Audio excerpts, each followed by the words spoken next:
I don't like the game tag for two very specific reasons. One of them is on my head and the other one is on my left knee. The year was 2002-ish. Dory's memory puts mine to shame, but I must have been around 9 or 10 years old. I was never the loud kid or the rambunctious kid. In fact, I was quite the opposite. I liked watching America's Test Kitchen, Simply Ming, Daisy Cooks, Lydia's Kitchen, and This Old House. There wasn't and has never been an athletic bone in my body. But somehow, I ended up playing tag outside with my younger siblings instead of quietly sitting inside watching my shows. It was scorching hot as most Arizona summers are, and every time we ran along the side of the house, we could hear the loud roar of the old rusty air conditioner running its own marathon against the desert sun. This air conditioner was haphazardly mounted on the side of the studio that my father built to replace the garage. That air conditioner was a jealous reminder of what we couldn't have: cold air. While it roared every single day, the one attached to our house quietly sat collecting dust.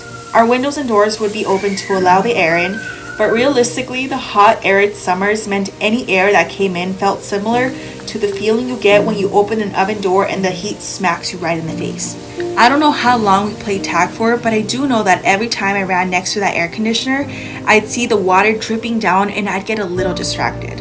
I don't know what happened next. It might have been that the heat got to my head, it might have been the adrenaline rushing through my veins, or maybe it was the fact that my vision was so bad, I had horrible perception of distance. Either way, I wasn't thinking. The only thing I know is I didn't want to be it. Nobody ever wants to be it. But I was gonna be it if I didn't run faster. As I ran underneath, I felt a cold drop fall on my head. But then I felt confused because that drop suddenly felt warm and thick. I took a few more steps, then instinctually brought my hand up and touched my head.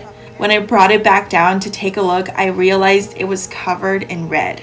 There was a few seconds where my brain buffered, trying to make sense of what was happening. To this day, I have trouble telling time, so I don't know how long I stood in a trance, but the next few minutes felt like a sped up time lapse. Suddenly, I was inside the house with tears running down my face while I held onto my matted hair with both of my hands. The next second, my mom had me laying down on our couch. I don't know if I ruined the sofa, probably, and I feel bad about it now because we never had nice furniture back then, but my mom had finally found a set at La Segunda, and if my memory is correct, it was a gently used greenish fabric couch. What my mom did next is something I'll never forget. She took a handful of coffee grounds, probably Nescafe, and pressed them into my head. The moment they made contact with the red liquid, the faint scent of coffee tickled my nose. I didn't know how to feel. Was I impressed, grossed out, scared? I think we can check off all of the above. But mostly I was relieved because it worked and the red liquid stopped coming out. We didn't have medical insurance back then, so I never got to see a doctor or get stitches, so the scar healed a little bit wider than I would have liked. And for the rest of my life, I felt embarrassed by it. I avoided parting my hair down the middle, but if I ever did, I'd fill it in with pencil or eyeliner. I think there was even a few times in middle school where I used marker to cover up the scar.